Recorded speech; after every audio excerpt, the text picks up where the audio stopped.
Você pode ser tudo o que você quiser na vida, desde que você estude, trabalhe, persista e sempre faça mais do que esperam de você. 4 coisas. E ela estava certa. Você falou aqui que você fez você fez a prova para a NASA em 98. Não, 98, conta né? a história de como que foi a entrada na NASA, que é uma história muito legal que o pessoal acho que não sabe. Pois olha só, tudo que eu sei é assim, eu sei de coisas sobre o teu ministério e eu sei que tu é o primeiro brasileiro astronauta e tudo mais. Agora, a parte legal eu não sei, pô. Ó, se você me permite, deixa eu começar essa história lá atrás, lá em Bauru. Por que eu gosto de falar isso aí? Porque às vezes o pessoal... Só para lembrar, eu não sei se te falaram antes aqui, mas se você quiser ir ao banheiro, você fica à vontade. Porque senão tu vai ficar querendo acabar o troço para poder ir ao banheiro. Tá tranquilo, tá tranquilo. Qualquer momento que você quiser, eu enrolo aqui com o Sérgio, tá tudo bem. Tá tranquilo. Tá. Mas, veja bem, eu gosto de falar essa parte de Bauru, inicial, porque eu vejo hoje, a gente tem tantos jovens talentosos no Brasil, meninos e meninas, aliás, a gente precisa de mais meninas na ciência também, né? Mas, e às vezes a pessoa pensa assim, meu pai não tem dinheiro, eu moro na periferia, lá assim, eu não vou ter chance. Aí eu vou falar da minha história para desmistificar isso. Tem chance sim e tem muita chance, né? Inclusive tem projetos interessantes do Ministério, com o Auxílio Brasil também, né, sobre isso. Mas eu sou lá de Bauru. Então, para quem conhece Bauru, conhece a Praça da Bíblia. Hoje, ali na minha época de criança, lá não existia a Praça da Bíblia, era o meu campinho de futebol lá. Onde tem o viaduto da 13 de Maio, não tinha nada. Onde tem a Avenida da Nuno de Assis, também não tinha nada. Era só o rio que vivia enchendo. Pô, tá denunciando a idade, ministro. Quase 60 já. E aquele rio, ele enchia e alagava a minha casa. Era uma casa de madeira ali na Bela Vista. E eu era um dos garotos correndo descalço por lá, jogando bola e sonhando em ser piloto. Piloto de quê? Oi? Piloto de quê? Piloto de avião. Já queria ser piloto de avião? Queria ser piloto de avião. Meu pai, ele era servente de serviços gerais do Instituto Brasileiro do Café. Cara que limpa o chão, corta grama, faz café. Tá. Muitos lugares o pessoal chama de faxineiro também, esse tipo de coisa. Então, ele era faxineiro lá do Instituto Brasileiro do Café. A minha mãe, dona Zuleika, ela era escriturária da Rede Ferroviária Federal. Somando os salários dos dois, a vida era apertada para burro, a gente não tinha dinheiro para nada. Hoje eu fui lá na Brinque, por exemplo, na feira que está acontecendo agora, lá no... Ficou pirado nos Center brinquedos? Norte. Pô, você vê aqueles brinquedos todos, eu nunca tive. Tá rolando? Tá rolando agora, nesse momento, legal. tá lá no Center Norte, super bacana, com quem gosta de brinquedos, assim. E eu olho essas coisas, eu queria ter um daqueles, não sei o que. Eu tinha era carrinho de plástico, que eu fazia as estradinhas lá na terra, assim, vai. E eu ia para o aeroclube, para ver os aviões lá. E sonhando em voar. No lugar que eu ficava grudado na cerca, hoje tem uma estátua minha lá, escrito assim, do sonho ao espaço. E tem uma réplica da cápsula que eu voei, tem uma réplica lá, o pessoal visitar lá também. Porra, deve ser um motivo de orgulho muito, muito foda. Deve ser gratificante ver isso aí. É bacana. Principalmente quando você vê as escolas indo lá, entendeu? Com a garotada. Esse é o objetivo desse negócio. Por isso que eu estou contando essa história aqui também. Aí eu ia lá, ficava vendo os aviões, isso aí é o que eu quero fazer. Mas não tinha dinheiro para pagar a hora de voo, que é caro pra caramba, diga-se de passagem. Uma coisa que a gente tem que melhorar no Brasil, os nossos aeroclubes, né? Para ter mais facilidade para o pessoal fazer voos e ser piloto. E aí os pilotos de lá falaram assim para mim, já que você não consegue voar, não tem dinheiro para voar aqui, por que você não entra na Força Aérea? Força Aérea você pode voar, você pode ter uma carreira e tudo mais, pode ser piloto. Ótimo, mas para entrar na academia da Força Aérea eu tinha que passar no vestibular, tinha que estudar, não é fácil. Você tinha quantos anos nessa época aí? Era garoto? Eu tinha 14 anos nisso aí. Aí... Tava no ginásio nessa época. Tinha acabado de sair tava indo pro ensino médio, né? Aí, além disso, eu tinha que ajudar em casa. O que não é diferente da vida de muitos desses jovens, né? Você tem que trabalhar para ajudar, tal. Até 14, quando eu tinha uns 10 anos, eu comecei a trabalhar na feira, livre, carregando caixa no final de semana para ganhar um troquinho. Com 14 anos, eu consegui um emprego na Rede Ferroviária Federal, graças ao Senai. Por isso que eu gosto tanto do Sistema S, do SESI, Senai, Senac, todos esses S. Esses aí são foda mesmo. São bons, muito bom. Aí, assim, eu estudava de manhã no Senai, fazia curso de eletricista, lá dentro da Rede Ferroviária já. À tarde eu trabalhava como eletricista aprendiz na Rede Ferroviária, ganhava meio salário mínimo. Com o meio salário mínimo eu pagava o curso noturno do Liceu Noroeste, que era uma escola privada, mas era a única escola que tinha curso, colégio técnico profissionalizante em eletrônica, que eu queria fazer. Então eu saía de casa às 6 da manhã, voltava às 6 da tarde, jantava, tomava um banho rápido, ia para o liceu, voltava meia-noite para casa. Aí você pergunta assim, como é que você fez para passar na academia se eu não tinha nem tempo e nem dinheiro para fazer cursinho? Mas eu tinha vontade. Aí que vem para a galera que estiver assistindo aí, pensando, vontade é a parte mais importante. Aí o momento, geralmente as pessoas tentam achar desculpas por alguma coisa que talvez falhe lá na frente. Eu não vou tentar porque sabe como é que é, eu não estou fazendo cursinho, assim por exemplo. Não. Ache uma solução. A solução que eu achei era o seguinte, no momento que eu tinha de folga dentro da locomotiva lá, com o motorzão funcionando atrás, eu trabalhava entre o motor e o painel, na parte de trás ali do painel, eu acendia a luz de manutenção, pegava aqueles livros do Ramalho, Ivan, Nicolau, Toledo, lembra de Fundamentos da Física? Estava lá estudando, cheio de graxa, aquela coisa. Eu fiz algo semelhante assim, para passar numas provas aí. Mas isso. A gente encontra um momento para correr atrás. Isso aí. Exato. Aí teve um dia daqueles que eu saí com o livro embaixo do braço, assim, da locomotiva. Aí tinha uns caras que já trabalhavam lá um tempão. Aí para mim, moleque, tá estudando o quê aí? Falando, estou estudando para fazer a prova da academia. Não vou ficar aqui não, vou ser piloto. Você vai ser piloto. Cara, na real, esse negócio é para filho de rico. Você nunca vai conseguir, você vai ficar que nem a gente aqui na oficina, você vai ficar frustrado, larga a mão desses livros aí. Quando você tem um sonho, você fala para as pessoas do seu sonho, geralmente eles acham dificuldades do ponto de vista deles. E se a gente deixar essas ideias ruins criarem raiz na cabeça da gente, é aí que você não consegue fazer as coisas. Mas eu era novinho, eu cheguei em casa aquele dia, estava jantando lá, uma canja de galinha, eu lembro até hoje, assim. Aí minha mãe, dona Zuleika, chegou do trabalho, ela era italiana, com os olhos azuis, assim, brava pra caramba. Olhou para mim e falou, o que foi? Então, não fala logo o que foi. Eu falei para eles lá que eu quero ser piloto. Eles falaram que é impossível. Acho que eles têm razão, não estou fazendo cursinho. Como é que eu vou comprar? Para. Presta atenção, ela me falou. Eles têm a vida deles, eles fazem o que eles quiserem com a vida deles. Você tem a sua vida. E eu te digo mais, você pode ser tudo o que você quiser na vida, desde que você estude, trabalhe, persista e sempre faça mais do que esperam de você. 4 coisas. E ela estava certa. Eu estudei, passei na prova da academia, contrário a todas as... Passei em segundo lugar no país. Na AFA, né? Na AFA, né, lá em Pirassununga. Fui para lá, fiz o curso, né, saí como piloto. De lá eu fui para Natal, fiz curso de piloto de caça, né, ala da aviação de caça. Dali eu fui para Santa Maria, no Rio Grande do Sul, 3º do 10º, já como piloto operacional. Aí eu me formei como líder de esquadrilha, você pode liderar 4 aviões, instrutor da aviação de caça, instrutor de liderança, oficial de segurança de voo, trabalhar com investigação e prevenção de acidentes. A vida estava estabilizada, eu já era piloto de caça, casei, meu filho Fábio... Já tinha conseguido o que tu queria, que era ser piloto. A maior parte das pessoas, quando chega numa situação dessa, o que faz? Desanima, desacelera. Desacopla, fala, tá bom, já cheguei aqui, tá bom. Uhum. Aí eu lembrava da minha mãe também, falando assim para mim, olha, se você quer ser bom em alguma coisa, né, realmente... Você nunca se acomode onde você estiver. Sempre tem alguma coisa para ser melhorado. Sempre tem alguma coisa para ser melhorada. Né? Aí eu pensei, falei lá com o meu comandante para fazer... Eu quero fazer um curso de engenharia. Ele falou, pô, aonde? Falei, lá no ITA, Instituto Tecnológico de Aeronáutica. Aí ele olhou para mim e falou assim, você não vai passar lá. Lá só tem gênio. Eu não sei, eu devo ter cara de burro. Coisa para... É que o ITA é foda mesmo, né? É difícil de entrar ali. Pô, mas posso fazer o vestibular? Pode. Eu falei, tá bom, vou lá. Se você passar, você entra. Fui lá, fiz o vestibular. Passei para engenharia aeronáutica lá no ITA. Mas tu já era oficial da... Eu já era oficial da Força Aérea, já era piloto de caça. Tudo. Qual que era tu era o quê? Capitão? Eu era tenente. Tenente. Primeiro tenente. Aí fui para lá e eu tinha notado uma coisa aí que é importante para a galera que estiver assistindo aí. Tenho que estar varrendo o mercado, vamos chamar assim, o tempo todo. O que eu posso fazer com a minha qualificação? O que eu posso... aumentar a minha qualificação para fazer alguma coisa que eu queira. Então, eu notei que lá no DCTA, na época era CTA, onde tem o ITA, lá tinha a divisão de ensaios em voo, onde são feitos os testes dos aviões da Força Aérea. Lá tinha o piloto de testes e o engenheiro de testes. Não tinha nenhum que era piloto e engenheiro do mesmo corpo. Falei, pô, eu sou piloto de caça. Se eu me formar no ITA, eu vou lá para posso ser um piloto de testes com engenharia, eu posso ser o primeiro dessa nova categoria. E foi o que eu fiz. Aí eu criei oportunidade. Isso é importante. Às vezes o pessoal fica esperando a oportunidade cair no colo. Ela não cai, você tem que criar. Aí eu criei essa oportunidade. Com isso, eu voei praticamente todos os aviões que o Brasil tinha na década de 1990. Eu tive chance de voar nos Estados Unidos. Eu voei F-15, F-16, F-18 com a Marinha Americana. Qual que é o mais maneiro?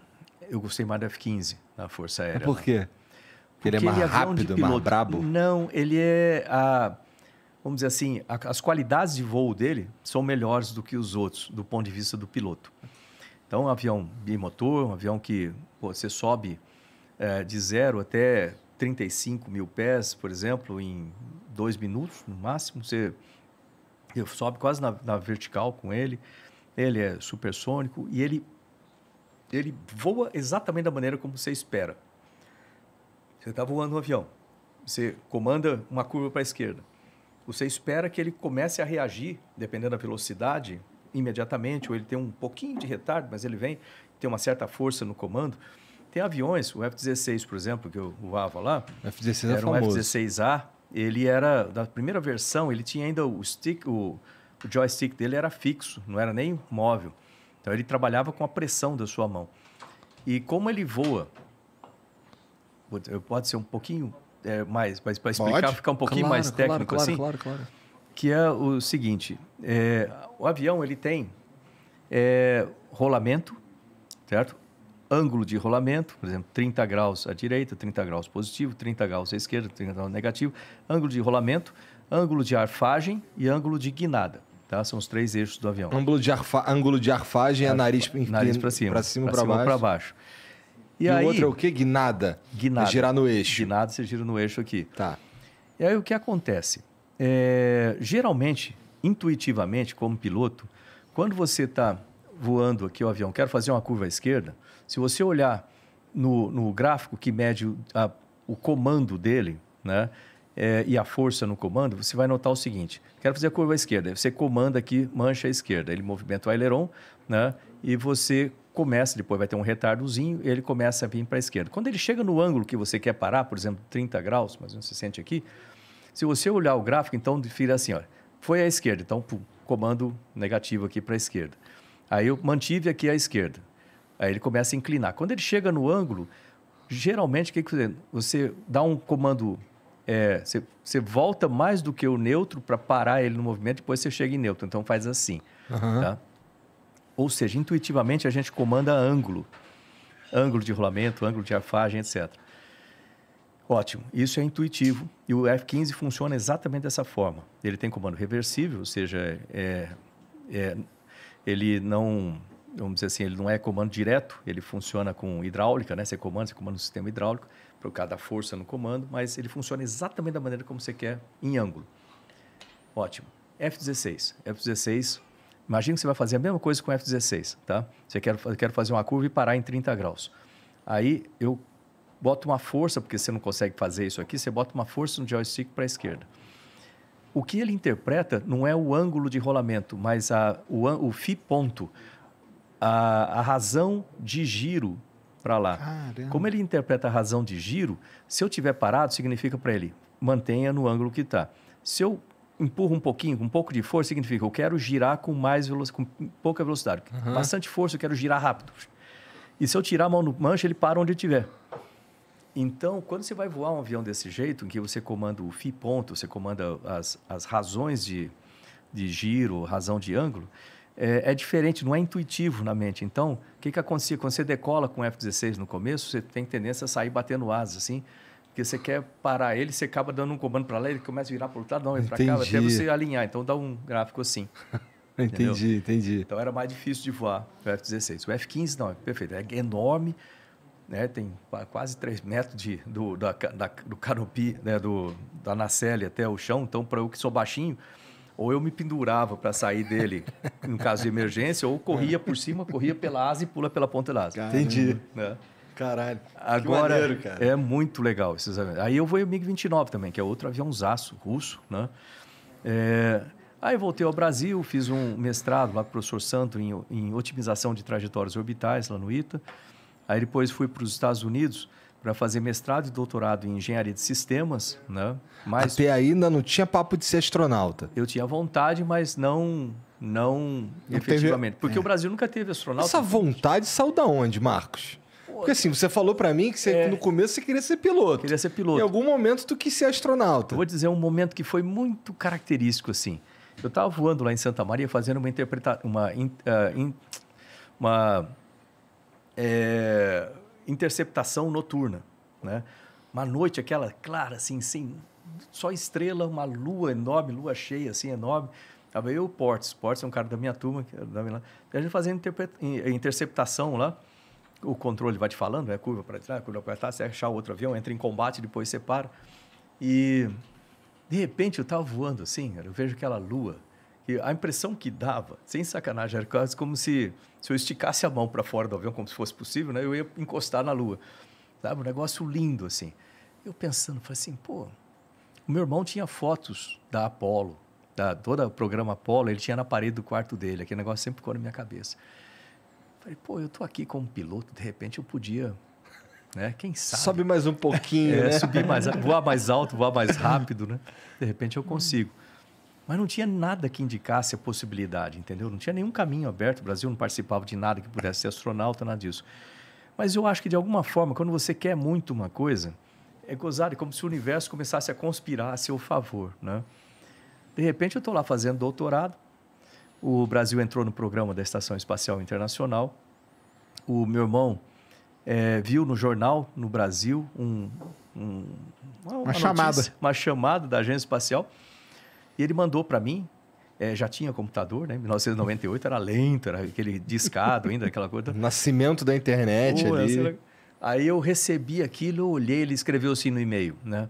Dê uma olhada nisso, tem a sua cara, acho que você vai gostar. Aí eu vi aquele... Eu demorei, mas mesmo assim eu demorei um tempão, acho que eu demorei uns 30 segundos, mais ou menos. Eu falei, eu vou fazer esse negócio. Aí fiz lá a aplicação, né? Me inscrevi, né?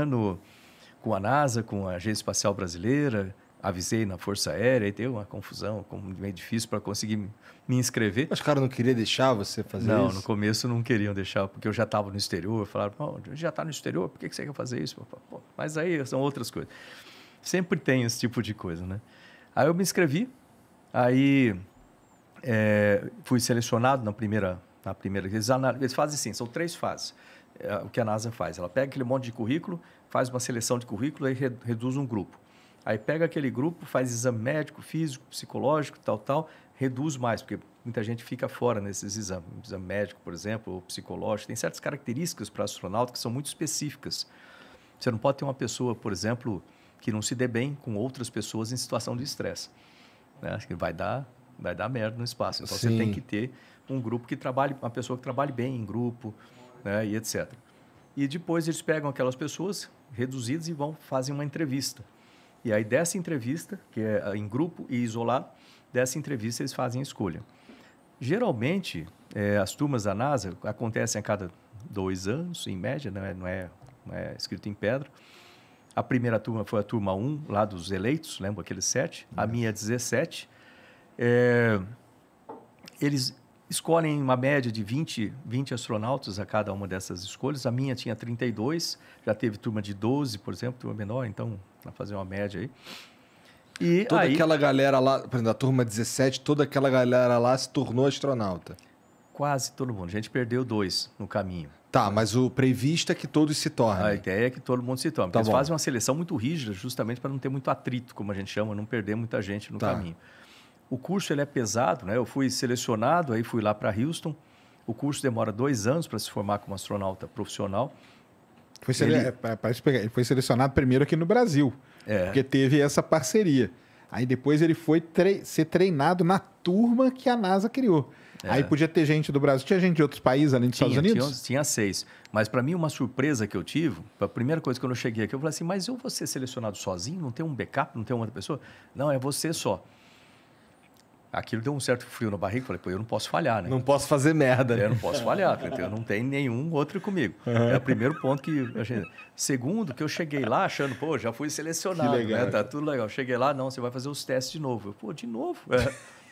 Aí fiz os testes de novo lá na NASA para poder... Que testes? Aí os testes físico, teste médico, teste psicológico. O Palhares, quando ele veio aqui, ele falou que ele tinha que ter um certo currículo com determinadas habilidades para poder participar de treinamentos. Os que ele está querendo fazer, exatamente. Ele fez alguns desses testes aí. Não com a mesma rigidez, talvez, mas alguns, né? Tem algumas diferenças. E aí vão surgir, por exemplo, Né? Depende do que você vai voar também, né? Se era no ônibus espacial, se é numa cápsula, né? E hoje em dia está abrindo muito o mercado para muita coisa interessante, né? Por exemplo, eu sou um astronauta profissional, treinado pela NASA, treinado pela Roscosmos, né? Para ser um tripulante de estação espacial ou de qualquer outro veículo, tem a responsabilidade em cima do veículo, fazer manutenção, pilotar, acompanhar, fazer... É igual o piloto do avião. Então, você vai pegar um avião, sei lá, pegar um voo da Gol, da TAM, Latam agora, né?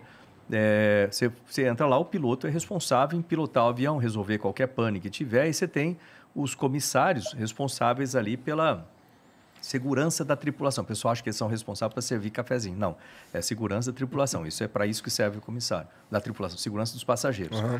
Então, esses são aeronautas profissionais. Aí você tem os aeronautas passageiros, que são quem paga a passagem. Você não precisa, obviamente, para ser passageiro do avião, você não precisa fazer um curso de pilotagem do 320, por exemplo, do Airbus 320, vai fazer toda uma carreira ali de piloto privado, piloto comercial e etc., que demora muitos anos. Né? Não, basta você pagar a passagem, entrar e prestar atenção no que o comissário fala. Né? Pô, no caso de emergência, de despressurização, máscaras vão cair, primeiro coloque em você, depois coloque na criança, feche a mesinha, né? Coloque a cadeira na posição vertical, eles não falam, mas é para você não atrapalhar o fluxo de saída em emergência da aeronave, assim por diante. Então, o passageiro ele só tem que ter o conhecimento básico de segurança, de emergência, para poder voar. É a mesma coisa em termos de astronautas. Você tem os astronautas profissionais, que é o meu caso, tem os turistas espaciais, que é o caso do Palhares e outros, que agora vai surgir bastante disso. São pessoas que eles pagam para fazer um voo, mas lógico que não tem que fazer o treinamento todo que a gente faz, porque senão ninguém não teria nenhum. Né? Então, eles fazem treinamento de 2 semanas para conhecer o sistema e assim vai. Agora vai surgir uma característica interessante. Com as empresas privadas indo ao espaço, tipo a SpaceX, Blue Origin e outras que vão surgir, a Virgin... Né? Você tem astronautas pilotando ali o sistema, ou nem isso, no caso da SpaceX, a espaçonave vai fazer por conta, ela pode levar... Que foi a Inspiration 4, né? Que não foi nenhum astronauta, eram tudo, né? A espaçonave faz tudo para você. Tudo sozinho. Mas são passageiros e agora vai surgir, porque os astronautas até agora, profissionais, são todos de agências espaciais. Eu sou do Brasil, no caso da Agência Espacial Brasileira, tem a NASA, tem a JAXA, a ESA, etc., que são astronautas ligados a agências. Agora vou ter astronautas ligados a empresas, que são como... Já vai ter agora, né? Nessa que vai agora a Axiom, né? A Axiom já vai um ex-astronauta da NASA, né? Que ele saiu e está lá. Vai para o setor privado. E daqui a pouco já vai ter a formação de astronautas fora da NASA ou de outros lugares. Aí vai ser um mercado diverso, mas vai ter bastante coisa bacana. Você chegou a cogitar ir para esse setor? Em algum momento? Em 2004. Olha a situação, né? Eu lá, teve o acidente em 2003 da Colômbia, a chance de voar era praticamente zero. Né? Eu esperava voar em 2001, não aconteceu. 2002, não. O Brasil foi quase expulso do programa da estação, a agência espacial foi muito mal naquela época. Hoje eu posso falar isso porque a agência, olha como é a vida da volta, né? Hoje a agência está subordinada a mim. Mas na época ali passou um problema, né? Mas naquela época os caras fizeram merda. Naquela época foi complicada a situação. Mas assim se não quiser dar muitos detalhes, tudo bem. Mas os caras fizeram merda. Não, mas isso aí é público. Todo mundo sabe. Eles sabem. E arriscaram perder esse lance. Tudo. A gente tinha que fazer um investimento. A nossa bandeirinha não está mais, né? Foi tirada. Foi tirada lá, porque a gente precisava fazer um investimento. Eram 120 milhões que ia ser pago às empresas brasileiras para produzirem 6 partes, entre elas o Express Pallet, que seria o primeiro a ser entregue para ser instalado na estação. Express Pallet é uma prateleira. É uma prateleira de prateleira onde vão colocar os experimentos, é isso? Do lado externo da estação. E o que acontece? Isso teria que ser feito nas empresas brasileiras. Então, esse investimento, o pessoal falava, vai pagar para a NASA. Não paga nada para a NASA. Você paga para a Embraer ou para as outras empresas fazerem isso no Brasil. E aí você entra com a espécie, né? Vamos dizer, com aquele equipamento para participar da parceria. Mas aí foi um rolo da agência espacial com a Embraer, com outras coisas. Resultado, nós não entregamos a prateleira. Nunca entregamos essa prateleira. E eu lá, desesperado, tentando ajustar. Enquanto isso, ele tem... Merda. Não, e tem até uma injustiça. Caralho, tem até uma injustiça. A própria razão para que exista essa porra desse projeto, os caras não entregaram. Não entregaram. E era uma prateleira, cara. Era uma prateleira, tá? Era isso aqui, ó. Uma prateleirinha. Entendeu? Ou seja, que doideira. Você imagina a minha situação lá esperando, pô, não vai dar certo, aí tem que mudar o projeto. Aí eu consegui ajustar lá para a gente produzir, eram uns adaptadores, né? É um tipo de é um adaptador externo, né? Para colocar equipamento em cima, etc. Aí trocar aquelas 6 peças por 34 adaptadores menores que daria para fazer, consegui para fazer de graça no Senai. O Senai ia fazer de graça, mesmo assim não foi para frente, ou seja, a situação era tensa lá. Foi aí que você foi para a Rússia. E aí assim, 2004, né, voltando à parte privada, em 2004 me convidaram para ir lá conhecer o pessoal que fez o Spaceship One. Eu esqueci o nome, Scaled Composites. A Scaled Composites era uma empresa no deserto lá, né, perto do deserto Mojave. Eu falei, pô, você quer conhecer? Eu falei, eu quero. Aí eu fui lá conhecer a empresa. Tinha o Burt Rutan, que é o projetista-chefe, um cara bem excêntrico, assim. Até a imagem dele, assim, um cara grandão com costeleta tipo Elvis Presley. Burt o quê? Burt Rutan. Ele é... bota aí, gente, esse piroca aí pra gente ver. Você acha o nome dele aí? Como é que escreve? Tu sabe, Marcos? Escreve... Burt é Burt mesmo, né? B-U-R-T. B-U-R-T. Rutan é R-U-T-A-N, de navio. Né? Aí fui lá para conhecer o tal... ele aí, né? Caraca, maneira a costeleta dele. Olha lá, style demais. Aí ele projetou uma série desses aviões interessantes, com Canard, né? Tipo aquele lá em cima, o Velocity e etc. O cara é um gênio do projeto de aviões. Projetista, é isso? Projetista. E aí... Aquele ali, ó, esse Spaceship One aí, foi a base do que virou depois o avião da Virgin. Parece um cachorrinho magrelo, né? Esse daí. Mas aí, como é que foi? Esse aqui é um dos projetos dele, né? E aí aconteceu assim, aliás, deixa essa foto, depois eu mostrar ali, tem o White Knight, que é que é a nave que carrega a nave mãe ali com 2 fuselagens, bem no meio ali. É o outro, esse daí, o né? Spaceship One ali dentro, né? Embaixo dele lá. Aí, o que aconteceu? O X-Prize, né? Uma fundação, que hoje é uma fundação, até a Anusha é parte, a Anusha Ansari agora é parte dessa, que é uma amiga minha, eles resolveram colocar um prêmio. Vão ser 20 milhões de dólares para a primeira empresa privada que conseguir fazer 3 voos, levando uma carga de 30, acho que 3 pessoas, 3 bonecos de 80 quilos, né? Dentro, acho que era algo assim, e que suba acima da linha de Kármán. Linha de Kármán é o que define o espaço, tecnicamente. É 100 quilômetros a linha de Kármán. A NASA até aceita 80 quilômetros. Mas, oficialmente, para você estar no espaço, você teria que passar 100 quilômetros. Isso daí é o limite da atmosfera. Como se for... acaba não tendo limite, mas é tipo assim, oficialmente foi ali é definido. Convencionado. É um limite convencionado da atmosfera. Tá.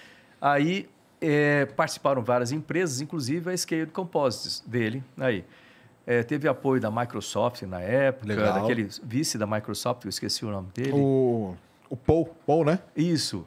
O Paul lá. Aí, que é envolvido com essas coisas de espaço também. Né? Então, eles financiaram e eles conseguiram fazer os 3 voos.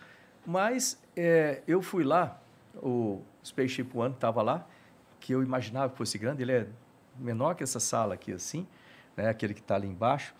Ele tem uma visibilidade de cabine muito ruim, você tem aquelas janelinhas redondas assim na frente, fica difícil para você pousar, que você tem que ficar buscando como que está a melhor janelinha. Esse aqui, ó. Olha lá, tá vendo? Em cima ali, ó. Tá vendo a janelinha tudo?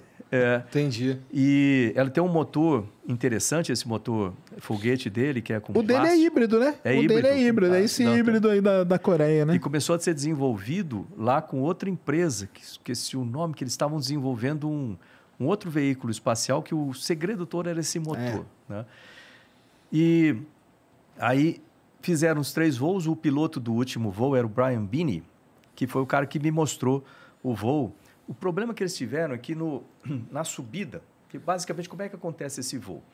Você vê que tem o White Knight ali, que é aquela com 2 fuselagens, que carrega na parte de baixo dele a espaçonave, vai até uns 40 e poucos mil pés.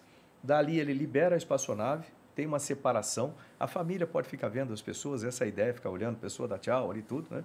Aí libera a espaçonave. Não é que libera, que você tem uma queda livre de alguns segundos e depois ela liga o motor e vai embora. Ela começa a pegar a velocidade e aí aciona o motor, sobe com 70 graus, né, com o motor acionado.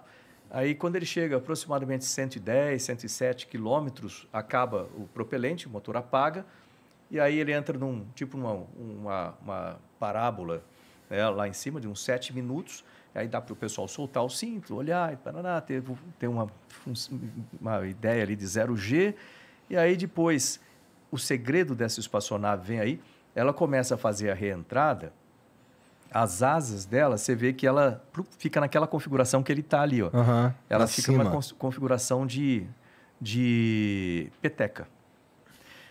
Da onde veio isso? O Burt, ele explicou o seguinte, que a ideia que ele teve para colocar a espaçonave sempre no mesmo ângulo para ela entrar, para o piloto não ter que ficar achando o ângulo exato. O ônibus espacial tinha que entrar com 40 graus, por exemplo, senão queimava e, né, desintegrava na reentrada.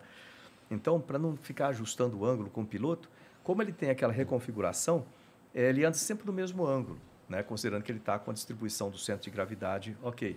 O que mexe é a asa, né? E a asa configura com ele. E a ideia que ele teve foi vendo, acho que o neto dele, jogando peteca. Pum, você joga a peteca de qualquer jeito para cima, ela como ela tem aquelas peninhas e uma parte pesada, você joga de qualquer jeito, ela faz... E cai sempre do mesmo jeito. É que nem jogar um gato para cima. Tanto que o nome é Feather, né? Que ele chama, né? O nome da asa dele é o estilo Feather para fazer essa configuração aí. Aí ela vem, faz um voo espiral descendente e pousa, né? Obviamente, durante a reentrada ele posiciona a asa de novo na posição normal e pousa como fosse um avião.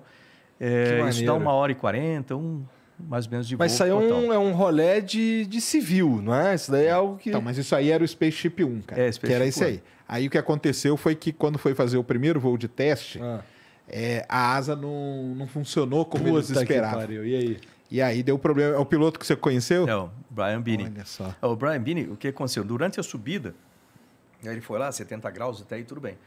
Aí durante a subida, se você vira a filmagem daquele terceiro voo deles, durante a subida ele começou a ter um rolamento estranho. Começou a girar. Pô, por que ele está girando?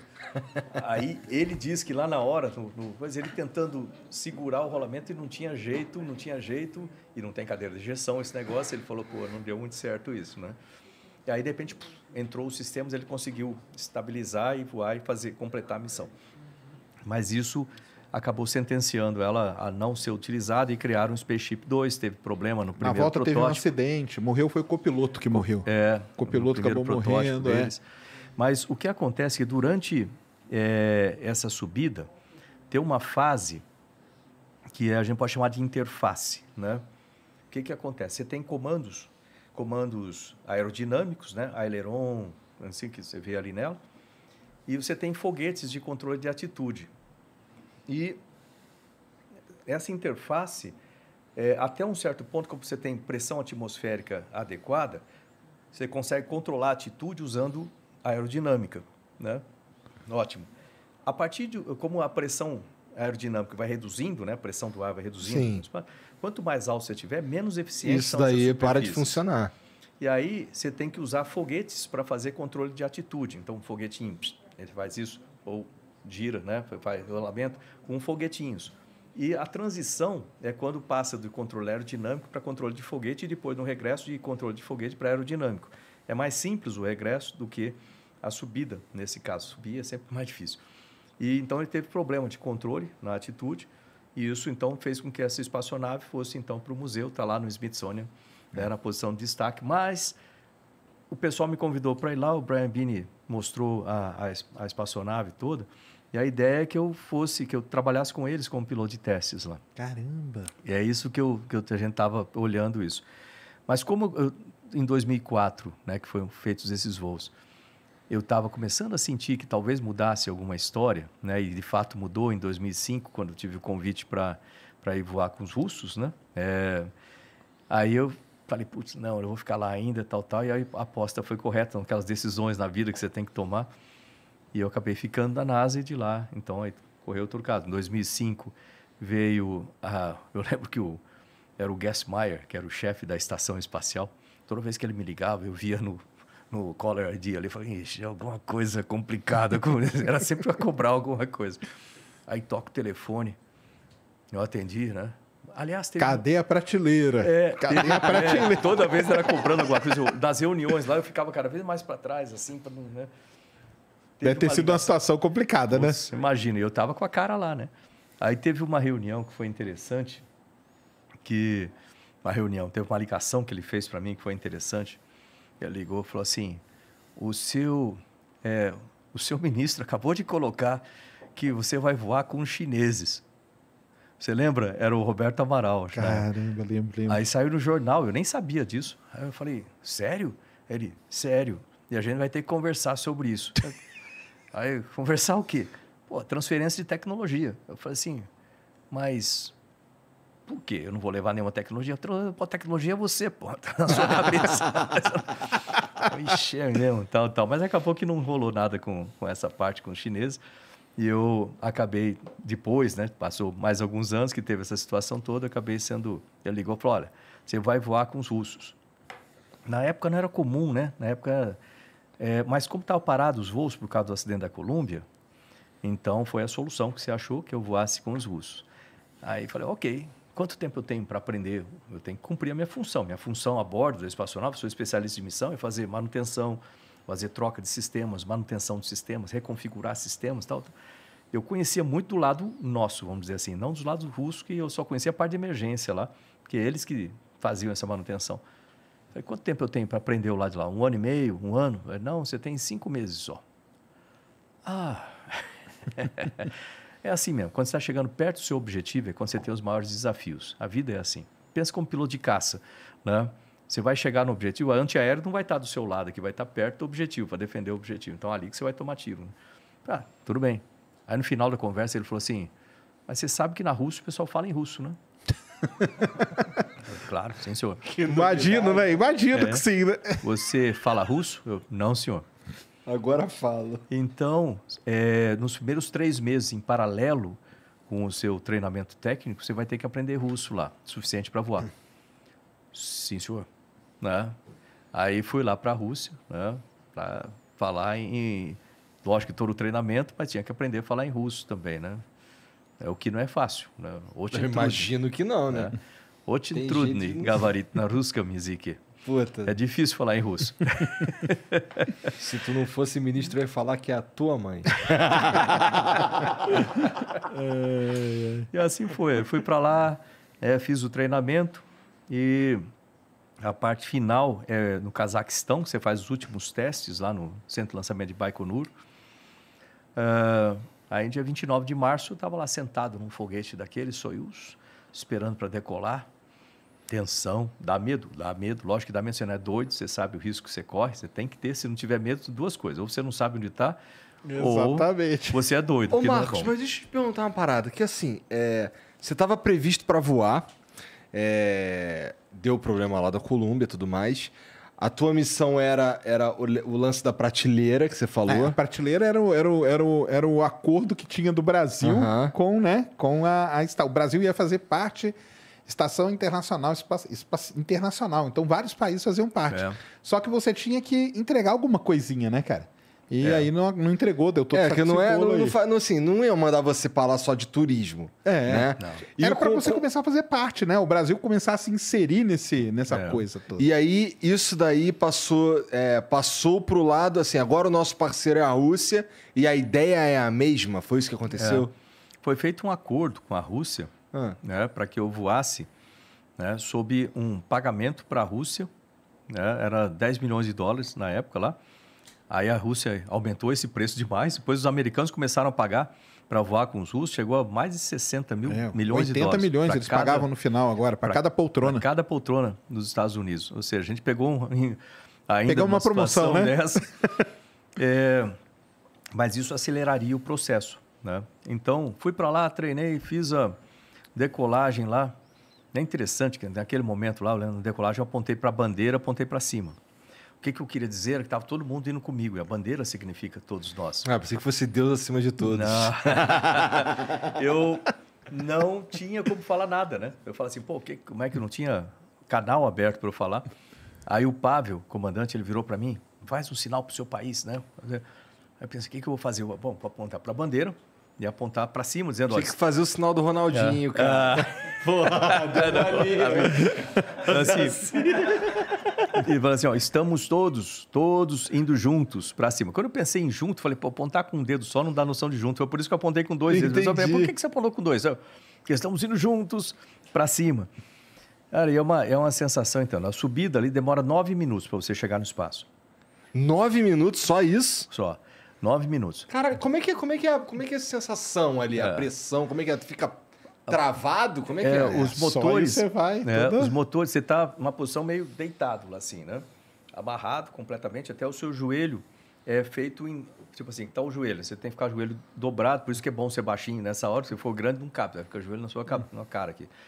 Aí você tem um tirante que prende esse joelho, passa por baixo do outro, e a mesma coisa para o lado de lá, para te ajudar a não você ficar segurando a perna na posição o tempo todo. Primeiro, quando acende os motores, a primeira coisa que você tem é a vibração. Enquanto ele está preso e testando os motores, naqueles segundos iniciais, ele está testando o sistema. Se der qualquer falha, já para ali. Motores. E aí, naquele momento, você tem muita vibração, mas o foguete está preso ali nos garfos ainda. Quando libera o foguete, para a vibração. Aliás, a vibração é tão grande que você tem que manter o dente travado, né? Não pode botar a língua, obviamente, no meio do dente. Você está com capacete e tudo, né? Não pode, senão fica batendo, então, né? Você prende no dente. Trinca esmalte dos dentes. Você Sério? Nossa, é igual você pegar uma britadeira e botar no seu capacete vibrando ali. É para valer. Aí, quando abre os garfos que ele começa a movimentar, a vibração praticamente zera. Foguete de propelente líquido não tem tanta vibração quanto propelente sólido, né? E aí, subida, são 3 estágios na Soyuz. O primeiro estágio é 2,5 Gs, enquanto está com os boosters. Aí, quando cai os boosters, cai para 2 Gs, 2 vezes a aceleração da gravidade. Aí, no terceiro estágio, é interessante que tem um... É menor do que pilotando um caça. É menor. E você está numa posição mais adequada também. Vamos dizer assim, caça você tem longitudinal. Lá você tem... Você não sente, é mais tranquilo de sentir. É mais tranquilo. Só tem que tomar cuidado para não deixar vazar o ar todo do pulmão, que senão você não consegue trazer de volta. Ou querer falar alguma coisa, que é a glote aperta, né? Caraca, que doideira. E aí, o último estágio vai para 6 Gs aproximadamente, que é a parte de inserção. Aí já está mais perto de um caça. E aí, só que você tem entre o segundo e o terceiro estágio, você tem o corte do segundo estágio, pum. Cara, a impressão que você tem é que demorou 10 segundos para começar o outro estágio. Lógico que demorou menos que 1 segundo, mas pum. Aí você está tão ligado, de repente, pum. Né? Aí gruda de novo, né? O último estágio. E aí, quando você chega 9 minutos... Nossa, deve ser muito legal, cara. Deve ser muito louco essa porra, né, cara? Aí você chega lá, basicamente do outro lado do planeta, com 200 quilômetros de altitude, mais ou menos 25 mil quilômetros por hora de velocidade. Isso é interessante, que você sai de 0 para 25 mil em 9 minutos. Se você pegar uma bala de fuzil, eu acho que uma bala de fuzil deve ser o quê? Uns 3 mil, 4 mil quilômetros. 3.600. 3.600? Então, você vê 25 mil, dá várias... Chutei aqui. Várias... Mas você vê que dá várias vezes a velocidade de uma bala de fuzil. Você está bem rápido indo para lá. E aí você tem o corte do motor. Não, eu acho que é por aí mesmo. Se procurar, aí você vai achar. Caralho. Não, é que eu tinha uma vaga lembrança do exército. Tinha vaga lembrança, desculpa aí. E aí você tem o corte do motor, né? Puf, assim. Aí foi o momento, cara. Esse momento eu sonhei muitas vezes com isso. De repente você tem o corte dos motores, assim. Eu soltei as luvas, elas ficaram flutuando assim na minha frente. Falei, cara, tô no espaço. Caralho, finalmente, né? Aí eu soltei os cintos um pouquinho, você tem uma janelinha aqui, não dá para ver. Eu soltei os cintos para olhar lá fora. Aí você vê o planeta azul, assim. Redondo, né? Redondo. Não acredito que é redondo. Lindo. Né? Que nem aquela foto que mostrou aí no começo. Né? Bonito pra caramba, azul. Aí o pessoal pergunta aqui, o que você sentiu quando chegou lá? Qual a primeira coisa que você lembrou? Sabe o que eu lembrei? Lembrei lá atrás, na oficina da rede ferroviária. O cara falando que não ia ser. Não ia, né? Eu falei que eu queria ser piloto. Cara, você é piloto? Isso é coisa para filho de rico. Você não vai conseguir, você vai ficar frustrado. E aí, quando eu cheguei em casa, Dona Zuleika, com os olhos azuis da cor da terra, fala para mim, você consegue ser tudo o que você quiser na vida, desde que você estude, trabalhe, persista e sempre faça mais do que esperam de você. Aquilo foi importante. É isso que eu gosto de falar com a garotada. Falar, é possível, entendeu? Não importa se você mora na favela, se você mora na periferia, se o seu pai é rico, se o seu pai é pobre. Importa o que tem dentro de você, para você fazer as coisas, entendeu?